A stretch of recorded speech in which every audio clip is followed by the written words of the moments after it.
Okay, everybody, welcome back to the Orbis Sentry podcast. We're going to continue where we left off last time, and I hope you are finding this conversation enlightening and informative, and that you will find it helpful in your walk with Christ as we move forward with discussing the things that are having such a dramatic impact on all of us in the world around us. So we will now proceed. Moving on to the next topic, we said we wanted to talk about one of the things that we have put together, that we formulated as we've gone through all of our experiences and all these different things, is seeing the value of these large scale models for framing the world around us, for framing the events that we're seeing, for interpreting the times.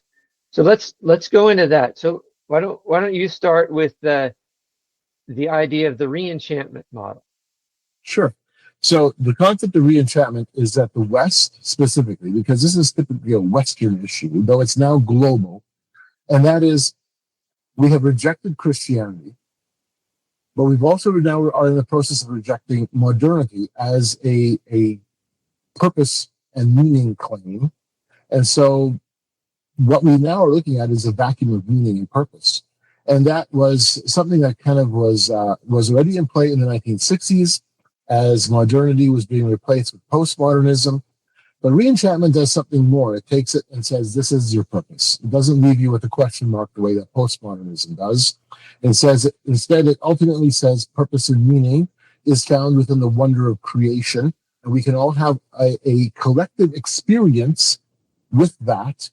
And in the process, we awaken ourselves to our own divinity. It has that sense of both being the New Age, but going past the New Age movement. In fact, it goes well past the New Age movement. The New Age, in some respects, is you can look at it as an element of re-enchantment. So re-enchantment goes basically from a pagan culture. If you take a look at the large-scale trend, the early church comes out of the pagan world, out of the Greco-Roman early pagan world.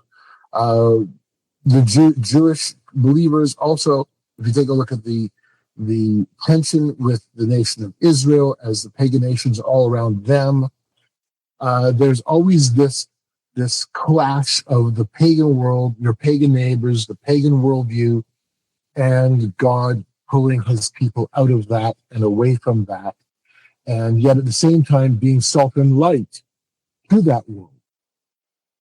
And so we see the early church now all of a sudden literally being drawn out of the Greco-Roman pagan worldview. And for the next 2,000 years, there's a solidity that happens, especially in the Western world, where we have embraced, for the most part, at least a Christian ethos. But all that began to break down. Specifically in the 17th century, we begin to see modernity emerge. And of course, they weren't calling it that at the point. We put those labels on it. But we see the breakdown beginning hard in the 17th century. And then by the time the 1960s comes around, that the sense of modernity is breaking down again. Now we have something else that's happening, postmodernism. And as I repeated a few minutes ago, then the sense of re-enchantment comes in. What is the purpose? What is our meaning? So re-enchantment, and this is not something I've discovered. I am pulling from the work of others, not so much out of the Christian realm, because the Christian realm hasn't had a lot of thought in this up until there's some thought more recently. But when I was diving into it, that really wasn't part of the Christian conversation. It was the conversation happening in these places, these centers of social change and transformation, with a new age and esoteric element, as they themselves are wrestling with what does the next phase look like. And so I pulled from that because they actually were in the forefront of putting their thumb on it, because they were already steering it. They're the social engineers moving us down that path. And so re-enchantment is a massive shift from one to the next, from one pagan culture.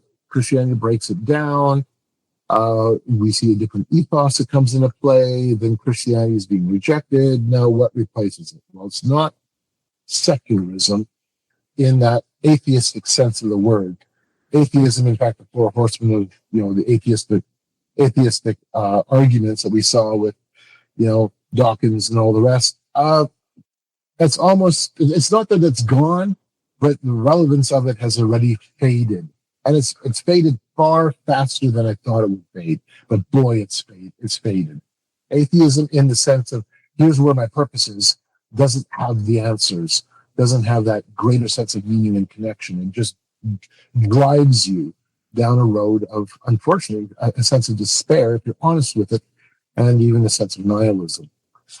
And so the esoteric side was looking at all of this and going, and this is right, they were looking at this like 25, 30 years ago, going, yeah, I think we're entering a new era of a new mass cycle, and that is the sense of re-enchantment. So I formulated it within a Christian context, so we had an understanding of kind of where we were at. So it's a large scale. It's not a 100-year scale. It's not a 50-year scale or cycle. I don't even necessarily see it as a cycle. I see it as more like waves and troughs. It peaks and then it ends up breaking down because of some of the illogical positions that it takes, or it has its own internal rot. As all of a sudden the sense of worshiping nature kind of, it itself ends up breaking down. And the Christian message broke it down because the Christian message pointed to the creator, not the creation. It points to the creation in the sense of there's value in the creation because of the creator. It's not all one. And re-enchantment is simply for us as Christians, is a recognition that that's the phase that we're in right now. This return back to that model of our purpose and our meaning is within the sense of wonder found in a divine, sacred, natural world, which puts us then in the driver's seat to say that we are our saviors because we are no different than the beavers and the deer and the dust. Ultimately, which means that we're even going to put, just like at Burning Man, and which is why we have to now put this in policy and create constitutional changes around it and legal changes. And oh boy, we're back to the whole thing again. So that's the model that I come at it with, is seeing this massive move from one paganism to the next paganism. And in the middle, we've had this Christian reality, or at least a Christian ethos. And now that's crumbling. It's not going away, and it won't go away. But there's challenges, not to it, but to our understanding of the world around us. The gospel will keep going forward. I'm not one bit concerned about that. God's not going to disappear. I'm not one bit concerned about that. It's not about either of those two things vanishing. It's about us as Christians not all of a sudden taking the time we're in seriously and adopting the very worldview that we know that is antagonistic to the gospel message. I've heard it said that we're just one generation away from losing the faith. Well, it's only true within a certain parameter. God's word will continue to go forward because he is the same yesterday and today and forever. So if all of a sudden, and I hope this doesn't happen, but if all of a sudden all the Christians disappear, boy, it's an eschatological position for that. If all of a sudden all the Christians disappear, God's plan doesn't change. He'll find a way to bring his revelation forward. Yeah, that's right. That's right. Hello, it's not in our hands, it's in his hands. Yeah. All we can do is be faithful ambassadors. Let's be so equipped. So that's the one side. Now you also have tackled it from a different set of cultural, geopolitical metrics, social metrics. Yes. And that's the fourth turning. Explain that for the audience. Okay. So I will, just one thing I want to point out, and it kind of dovetails right into the fourth turning, is these tensions, especially like some of the tensions between atheism and the age of re-enchantment. like the last 80 years since World War II have been, I would characterize as peak atheism. We went to peak atheism as the age of modernity. Some elements of the age of modernity, hit their triumph with the industrial strength that the Western powers had to defeat Nazi Germany and Imperial Japan in World War II, and then we've gone to this peak atheism, and to the point where now the atheists in particular, or the atheism belief system, is fading, like you said, so much faster than any of us expected it to, and it's being replaced by this re-enchantment worldview. It has been undermined to some degree by, like, what we, in terms of just raw undermining of atheism, as a Christian apologists, we have successfully undermined a lot of the atheist worldview. I believe it is one of the drivers, it's not the only driver, but one of the drivers of domestic social tensions in countries in the Western world.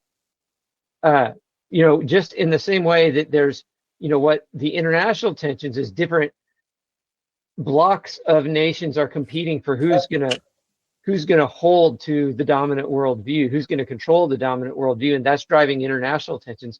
A lot of domestic social tensions are being driven by these ideas within their own countries, that are creating societal tension. And so that, where it goes into the fourth turning, and how the fourth turning is another framework for how all these things work together. And of course, I want to give credit to the author, Neil Howe, who wrote the book, The Fourth Turning, in 1997. So The Fourth Turning, An American Prophecy. And he's a demographer, and does a whole lot of analysis about social tensions, and about how the cycles of the generations have an impact on the direction that things are going. And every fourth generation, things break down so significantly, and he attributes it to the fact that all the people that solved the last crisis are no longer here. They're no longer here pretty much by the end of the third generation. Now, a generation in this sense is roughly a 20-year period, so maybe 17 to 25 years typically. Okay? It can sometimes extend all the way to 30 years. And that period of time of a generation, what we're talking about is a generation that defines a particular group of people in a particular phase of life. Okay? And there's 4 generations in one human lifespan, which he describes as a seculum. Okay. Now that's a kind of an unfamiliar term, so I'm not going to use that term to a great extent as I talk about it here. I'm just going to talk about one human lifespan. You talk about, or every fourth generation.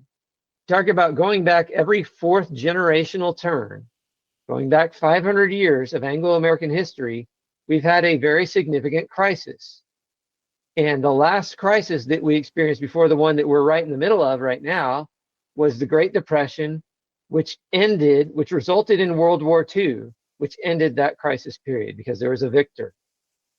Before that was the American Civil War crisis, which there were some aspects of it that abbreviated the crisis period.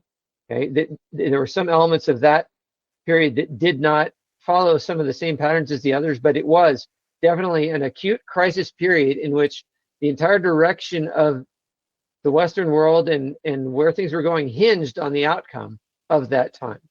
And before that was the American Revolution, and not the American Revolution, the war itself, but that whole period from around the early 1770s until like 1795 or something like that.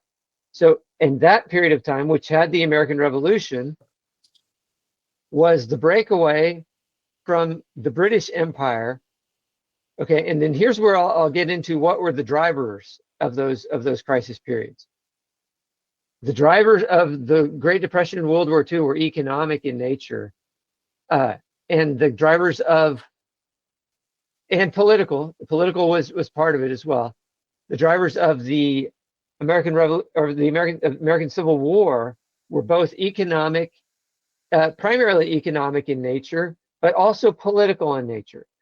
We tend to think that those drivers were political in the sense of slavery. But if you really look at the drivers of the Civil War, there weren't very many people at the beginning of the Civil War that cared that much about freeing the slaves and felt like they were fighting in order to free the slaves. What they actually cared about was the preservation of the Union. And so that was a driver of the American Civil War. And the Southern states wanted to preserve their way of life, the system that they had created for themselves.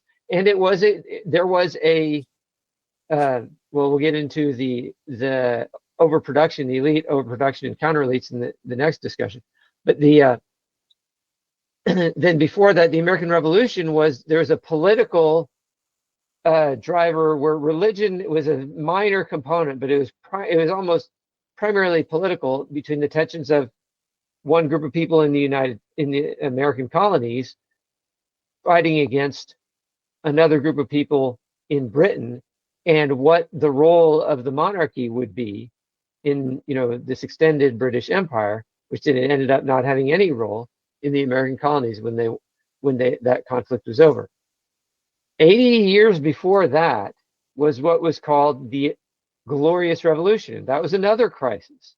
And the driving factors in the Glorious Revolution were a combination of religious factors and political factors all mixed in together. The political factors was what the role of the monarchy incorporated with religion would be with the state of Britain, and how they would work together, and what level of authority the king had, what level of authority he didn't have, what representation looked like. A parliamentary system, that is the crisis that established the British parliamentary system, which became the precursor to later, when the American colonies became independent, having a bicameral legislature with a House and a Senate. So the Glorious Revolution, that was established. And then 90 years or so before that was the Spanish Armada crisis. And in that crisis period, that was fundamentally driven by religious ideas. The issue being whether religious ideas would be controlled by a central authority figure in Rome under the Pope, or whether human beings had the right and authority to determine for themselves what they believed their religious ideas would be at a more local level, not all the way down necessarily to individual families, but in a city, state, county, prefecture type level. And so those tensions resulted in the Catholic world, as the Protestant world broke away from the Catholic world, broke away from that central authority. The Catholic world sent an armada to invade England, to subdue England, and to bring them back under a central authority. And they were defeated. So there was this breaking away from a central authority. And then, if you go even back, the very first one that started this crisis was the War of the Roses, which was a fight between the House of Lancaster and the House of York in England, the two competing houses that were fighting for who was the rightful, in God's eyes, heir to the throne of England. And that was political in nature, but it had religion. There was no separation between the religion and the politics at that point. They hadn't even conceived of the idea of separating religion and politics at that point. They were all Catholic, but it was it was political in nature under the church and the central religious authority in Rome that was over England at that time was not necessarily taking a stand. I mean, I haven't studied that particular conflict out that much. Maybe they did take a stand in one way or another, but then that gave rise to the Tudor dynasty. The Tudor dynasty, which one side won, and then the Tudors married the daughter of the defeated side so as to erase the tensions from continuing through the next several decades, and that unified England. And then it was the descendant of the Tudor dynasty, first King Henry VIII, and then Queen Elizabeth I, that established the separation of the British Empire. It was just the Kingdom of Great Britain at the time, established their independence from being under the ecclesiastical authority in Rome. And these tensions, they happened, every single one of these, as Neil Howe outlines so well in his book, and he goes into great detail in his book. Every single one of these tensions happened at a fourth turning generation. And it go through, it's a crisis period. And you see this pattern kind of repeated in other points in time in history, not just Anglo-American history. You see it repeated at other places in history where a society would go through some kind of great set of tensions that would precipitate a crisis, and then the crisis would be solved, and then they'd go into a period of relaxation, and then a new crisis would emerge kind of in the second generation, but not as severe as the previous crisis. They'd kind of solve that crisis, and then they'd go into kind of a dissolution in the third generation, and then everything would completely fall apart in the fourth generation, precipitating a new crisis. But this set of cycles that we've gone through, one of the unusual things about it is that it's gone on for 500 years.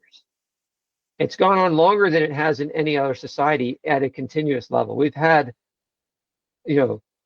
starting with the War of the Roses, then the Glorious Revolution. So the Glorious Revolution, so that's one cycle, then the Spanish Armada, the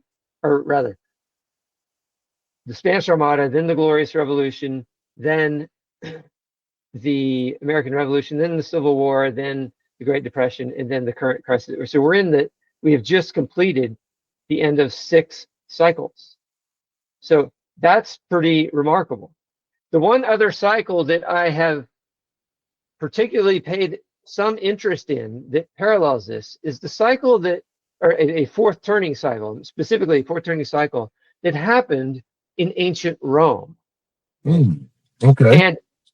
And so this happened in the end of the Second Punic War. Okay. This is when Rome was still a republic. They were not an empire yet. There was no emperor. They had been under, they had had kings at the very beginning, and they rejected kings.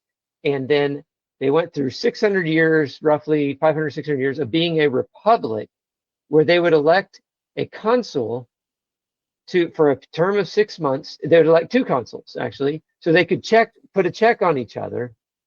And they would be the executive authority that would work with the Senate at establishing the laws of Rome. And their constitution was what the Senate said. The laws themselves were considered the Constitution. Well, there were, at the end of the Punic War, where Rome's very existence was threatened, they were faced with a severe existential threat as Hannibal brought his elephants up through Spain, over the Pyrenees Mountains, and over through the Italian Alps and down onto the Italian peninsula, and managed to isolate Rome. They defeated the Romans at the Battle of Cannae, which is one of the most one-sided victories in all of military history. It's still studied by military strategists to this day.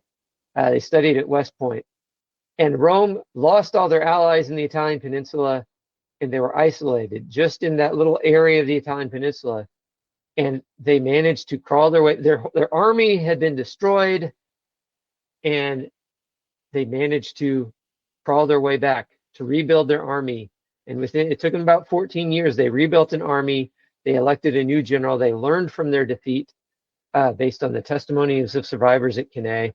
And Scipio Africanus was raised up and led the armies of Rome down into North Africa to go and attack Carthage, when Hannibal was still in the Italian peninsula, hoping to finally secure complete victory over the Italian peninsula. He had to get on ships and go back and defend his homeland from North Africa, and he was defeated at the Battle of Zama.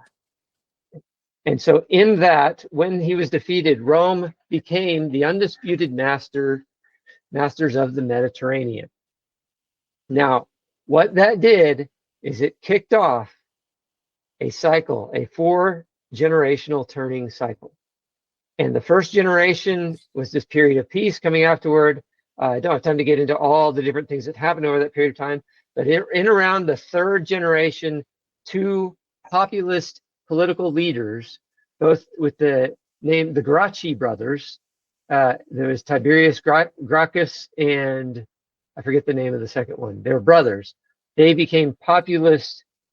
They were populist leaders in the Roman political system, and they went to implement some much needed reforms so that the plebeian class of Romans would be able to provide for themselves. They were much needed reforms, but what they did in implementing those reforms is they were trying to piggyback on the implementation of those reforms for their own personal political gain, as we've seen happen in our societies in democratic republic systems. Yes. So the reforms that they implemented at that time, and a guy, I think his name is Mike Duncan, wrote about this it's called The Storm Before the Storm, wrote about that period of time. The reforms they implemented were so destabilizing to Roman society that they ended up going into a period of social instability, multiple different civil wars within Roman society that lasted about 100 years. Okay, so the end of that fourth turning crisis might have felt like it was resolved when the last of the Gracchi brothers died, but it really wasn't. And that's important to understand because it really wasn't resolved at that time. And they went into a series of reforms that were so destabilizing to Roman society that they never really pulled out of it. And 100 years later, the final civil war, first they had this civil war between the supporters of Julius Caesar, who had been assassinated, who himself was a populist leader, and those who had tried to restore the republic. But then after him, then they had a falling out between Octavian and Mark Antony. And the final civil war between the forces of Octavian and Mark Antony resulted with Octavian becoming the sole victor of that final civil war. Mark Antony's forces were defeated. Then the Roman Senate gave Octavian the title of Augustus. They didn't ever officially make him the emperor, but they gave him the title of Augustus. They never let him relinquish that title until his death, if I remember my history right. And he was not in name, but de facto, he was the first Roman emperor. We all think of him as the first Roman emperor. Okay, and so Rome transitioned from being a republic because of a crisis, and the way the crisis turned out. 4 generations after a very, very existential crisis, Rome transitioned from being a republic to being an empire in which the democratic principles no longer applied. They looked on the surface like they still had the forms of republican democracy, but they did not function that way. And this is really important to remember. There was nobody left alive when Octavian was elected as the Augustus. There was nobody left alive that remembered how the republic had functioned 100 years before. They had all died out. Yep. Okay. Yep. That's really, really important because the social and political dynamics had worked out in that way to completely deconstruct 600, 700 years of Roman history, in which it had been a republic, and make it into a completely new entity. Right? And so I put that, and that doesn't necessarily mean that that's the direction that we are going. It doesn't necessarily mean that. It just means that it's possible. It gives us indicators. Yes. Yeah. Then we can see the movement of history, that it's not just simply chaotic elements taking place, that there is, obviously, we're looking at cause and effect, but within a time frame where causes and effects are forgotten and then repeated, bringing new instabilities and then new problems. And they're forgotten by where we say they're forgotten by a large majority of the population. Right. There are historians and scholars that remember, from reading the history books, that those things happen, but they're never listened to. Right. There's a cultural forgetting. Mm-hmm. And we're seeing this right now, even in terms of, let's say, the rise of Marxism within millennials and Gen Z. They have forgotten. Not, pardon me, they haven't forgotten. They don't know. That's They're already right. beyond. They're already beyond that. That's right. Boy, this is fascinating because okay, so last winter when I did my class at Miller, and I'm going to do the same thing again in a few weeks when I teach again. Um, I had my students raise hands if they had never heard of these names. Now, keep in mind, this is a conservative Christian college. They are late teens, early 20s, some maybe in the mid 20s.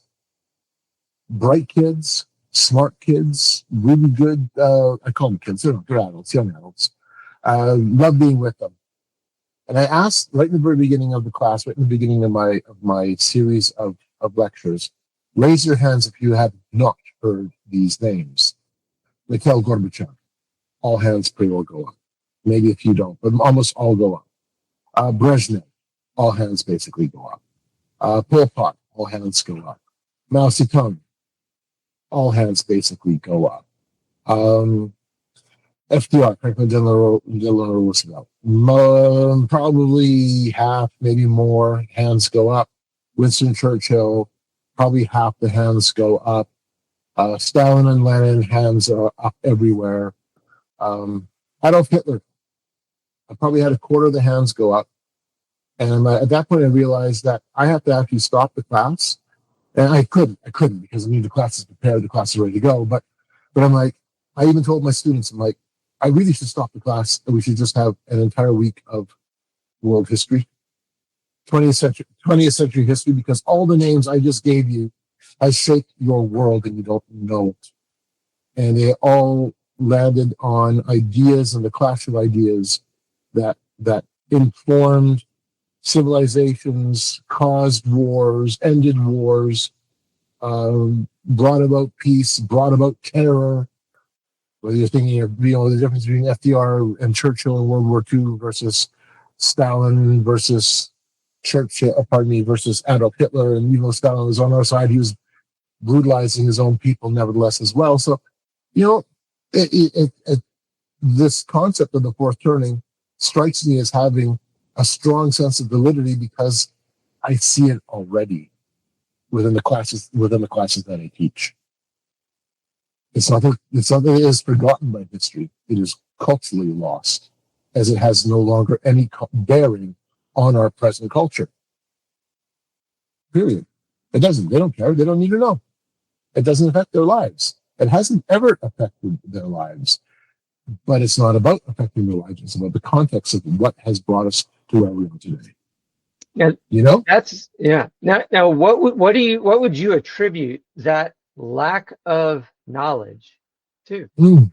Oh, so this is just a working theory in my mind, and that is that in the peace dividend after the Cold War, we went into a sense of cultural malaise, especially in regards to our educational system. So after the Cold War was done, the Western world, we looked at that time period post-Cold War from, let's say, 91 to about 98, 99, that decade, the 1990s, was kind of considered an age of, well, we can, in a sense, sit back on our laurels. The Cold War is over. We won. We don't need to know the other ideologies. We won. And so we entered in this period of peace, relative peace. And it's true, it was relative peace. And it was called the peace dividend. What are we going to do with this time of peace? Well, we're going to engage now in, especially 1992 kicks off the peace dividend in a re-enchanted sense with the 1992 Real Earth Summit. We all of a sudden now focus our attention and our purpose on the earth, on creation, on nature, on environmentalism. It's always, that was already there before. There's other things percolating behind the scenes. We'll talk about that in future podcasts. But in 1992, this is the end of the Cold War is done. What ushers in the next phase, the next era, the next decade, which now feeds into all the rest of the decades after that? It was the 1992 Real Earth Summit. There's nothing else that comparably matches it. And so yeah, the 1992 Real Earth Summit. Yeah, the UN event, big UN event that gave us the Convention on Biodiversity, Agenda 21, climate change, all the world's focus. I believe 172 world leaders attended, thousands of NGO representatives, many ministers and people involved in governmental level occupations, working towards setting a framework in place for us to now look at saving the world, saving nature. And in fact, I have a quote in my book, Game of Gods, where Boutros Ghali, the UN Secretary General, in his concluding speech, makes it abundantly clear that this is a new spiritual contract, a new social contract with nature. So the peace dividend, we all of a sudden didn't have to worry about thermonuclear war anymore. We didn't have to worry about learning other people's ideologies. We weren't at war with them. We won. And so we've put our focus and our attention on what is really the re-enchantment of politics, nature-based, nature service, nature worship through our political frame of reference. And our education system rapidly adopted that. And so you have global citizenship education, you have a focus on Earth Day, a focus on saving the environment, to the detriment of true understanding of history. Okay, so now we're doing 2025. We already have a generation that's born. We already are almost to the point of two generations now born post-Cold War, with no frame of historical reference, because that important aspect of that history no longer matters because we won, but we didn't. Wow. That's just an amazing thing to think about, and where it's gone from there. So, wow.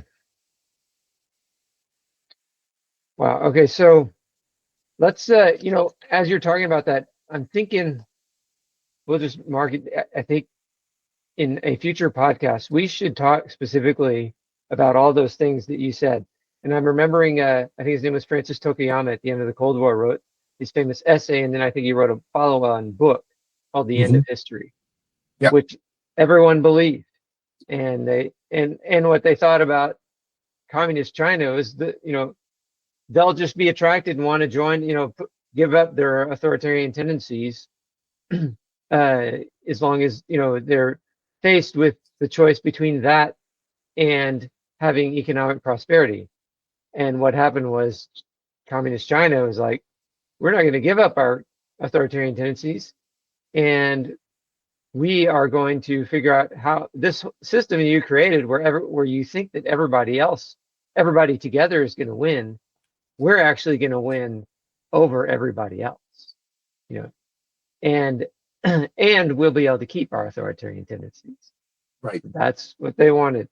So, right. And so with that in mind, it's interesting because when I say we won, and then at the end I said we didn't, we won in the sense that we battled against the collectivism of the ideologies of the 20th century.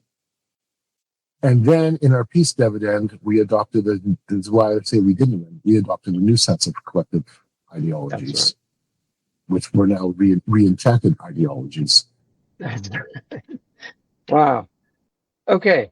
Well, then there's one other framework that we said we're going to talk about, and we probably won't have time to go in too great a detail about it, but it was the Peter Turchin's book End Times, which is not about biblical end times. It is about basically a sociopolitical analysis, and tremendous work, and we probably don't have time to go heavily into detail, but he talks about the idea of this set of frameworks is understanding what's driving some of the major forces, that are having an objective understanding of the major forces that are driving sociological and geopolitical tensions. And those forces, he lists two of them, they call elite overproduction and popular immiseration is what he calls them. And the idea of elite overproduction is those who are, the establishment, the elites that are in power, they end up being too many of them, and the system becomes unbalanced. And popular immiseration is kind of is my understanding of it from reading his book, is a follow-up effect to that, in that the wealth pump, the system that manages to somehow gravitate wealth to the elites and wealth to the ruling class, also pulls wealth away from the working class at some level, or maybe not the working class, but just the common people.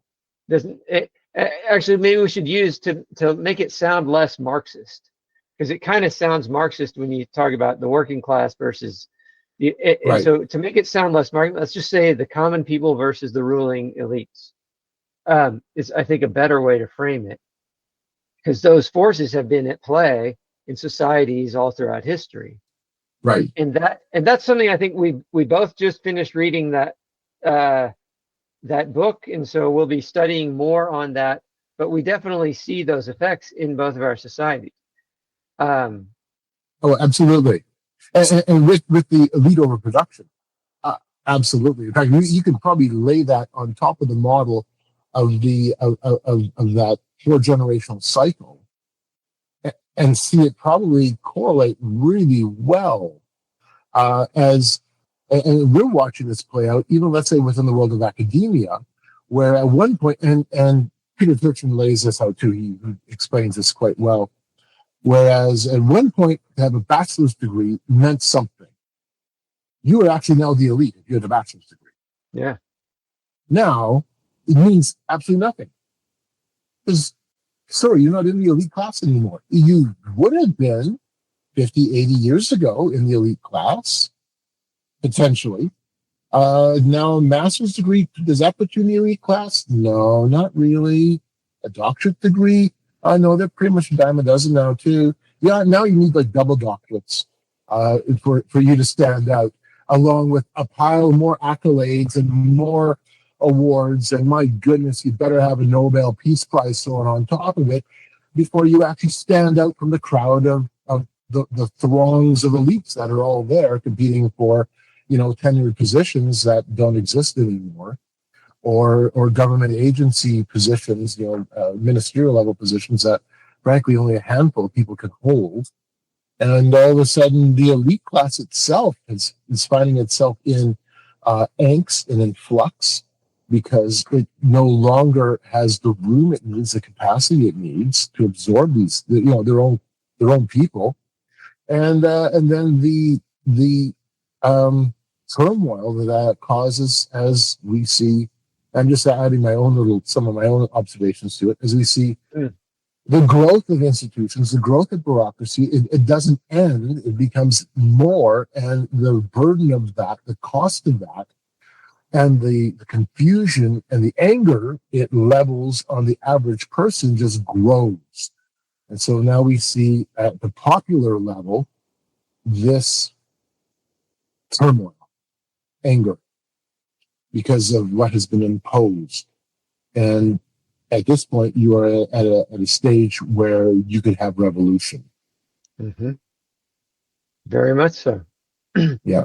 And then in order to stave off revolution, we must increase surveillance. We must increase, there's just all kinds of things. And like, there's so many different follow-on effects, so many different second-order effects, all of which serve to accomplish one common thing, which is to take away liberty, which is, interestingly enough, and again, we're not trying to make this a political issue, but that is a natural effect, because there's so many different competing things. And I even think about, like, if you have to get 2 or 3 doctorates just to be an influential person, so you can spend your whole life just getting an education, and then you spend the rest of your life paying that off.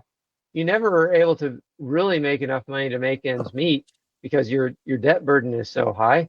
And it's only, you only have like a small chance of actually making it into that elite circle because of popular immiseration. Only the people that are in those elite circles actually are able to develop the means of sustenance to have a decent life, a decent quality of life, which is ironic because up until very recently, the level of standard of living for so many in the Western world has risen steadily and steadily and steadily. But it's like it's risen on top of a house of cards, and it's about to all come crumbling out underneath us. But maybe it's not a house of cards. Maybe it's a house of Lincoln Logs, or maybe something that's a little bit more stable than cards, because it's not really going to just completely collapse in an instant, Right. So okay, so at a popular level, thought just crossed my mind. At a popular level, you can become one of the elites at the popular level if, in this new age where we are all interconnected, you become a world-class TikTok influencer or a world-class Instagram influencer. And what I'm finding interesting is that, if you want to now have a true global platform as a academic influencer, you have to take the road of like Jordan Peterson and you write a book, but it's not just writing a book. It is now carrying a very powerful persona within social media. So all of a sudden, in a weird way, there is some role reversals. I mean, yeah, okay, you have your double doctorate, but what's your Instagram followers? Do you have, how many viral TikTok videos do you have? What do you mean you don't have any? Nobody knows who you are. So it's really interesting how we're seeing all these things coming into focus and converging at the same time. But of course, then we're talking about cultural influencers. The real elites, for the most part, don't have to engage in the realm of cultural influence like getting on viral TikTok. They already have the ears of kings and prime ministers and presidents. Mm-hmm. That's right. Wow. There's so much that goes into it. And it's interesting also, if you think every few years, you got to add something new to that list, that set of criteria of what's necessary to become, part of the elite, part of the, so, well, okay. Amazing stuff. Okay. Yep. So why don't we will end the podcast here. So thank you all to everyone for listening. And we just pray that you will all have a blessed holiday and Christmas.